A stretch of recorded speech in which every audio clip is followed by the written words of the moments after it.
అసలు నాకు sir where is fire కోసమే సాటర్డే ఎపిసోడ్ చూసేది. ఇప్పుడు ఎలా ఉందంటే భక్తి ఛానల్లో బోధనలు వింటున్నట్టుంది. ఏదేమైనా సండే ఫండే ఎపిసోడా అలా లైట్ గా సాగిపోవడానికి వీళ్ళు చెప్పిన పాయింట్స్ 5తో చెప్పాలిగా. గుండంకల్ అసలు ఎందుకు వచ్చావు? అలా బీన్ బ్యాగ్ మీద కూర్చోడానికా? అసలు గుండంకల్ నాగ్ సార్తో భయం లేకుండా మాట్లాడతాడు. ఎన్ని తప్పులు చేసినా బెదరడు. అసలు గుండంకల్కి 4 తగిలియాలిగా.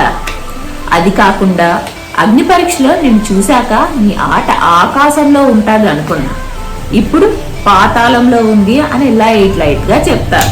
ఇది మోటివేషన్ క్లాసెస్ లో ఉన్నాయి కానీ ఫైర్ కంప్లీట్ గా మిస్ అయింది. Hi hello welcome to my channel drama decode. Okay, అయిపోయిందేదో అయిపోయింది.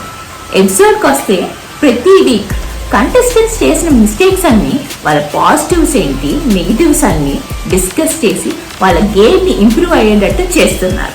కంటెస్టెంట్స్ వాళ్ళ గేమ్ ప్లేని మార్చి ఫాలో అయ్యారా ఇంకా వాళ్ళకి తిరిగే లేదు. సంజనాకైతే స్వీట్ వార్నింగ్ ఇచ్చారు, ఇదే లాస్ట్ ఛాన్స్ అని. అసలు Sanjana extreme mind gamer. Bigg Boss కి కావాల్సిన లక్షణాలన్నీ ఉన్నాయి కానీ అక్కర్లేని నాటినెస్. ఒకసారి దొంగతనం చేస్తే బాగుంటుంది, ప్రతిసారి అదే కంటెంట్ ఎలా అవుతుంది? ఇలాగే చేస్తే సంజనాకకి అస్సాం టికెట్ కన్ఫర్మ్. నాగ్ సార్ రీతుతోనూ డెమాన్తోనూ మాట్లాడినప్పుడు ఎక్కడా కూడా కళ్యాణ్ మీ ఫ్రెండ్ కదా, మీ మీద నమ్మకం పెట్టుకున్నప్పుడు మీరు ఎలా చీటింగ్ చేయొచ్చు, మీ మీద నమ్మకంతోనే కదా డబ్బా కదిలించలేదు, ఇలాంటి స్ట్రాటజీస్ అయితే ఏం చెప్పరు నాగ్ సార్. నీ స్ట్రాటజీస్ నీ ఇష్టం అని వదిలేస్తారు. కానీ కళ్యాణ్ దగ్గరికి వచ్చి నువ్వు మోసపోయావు, ఎక్కడా చిక్కుకోకు, ఆట నిన్ను ఆపేస్తాడు. అప్పుడు Ritu full shock. Nag sir ఎవరికి ఏ ఇన్పుట్ ఇవ్వాలో ఇచ్చి వదిలేస్తున్నారు. రీతు కళ్యాణ్ని టీమ్ అనడంలో తప్పే లేదు, ఎందుకంటే అక్కడ ఉన్నది టఫ్ కాంపిటీషన్.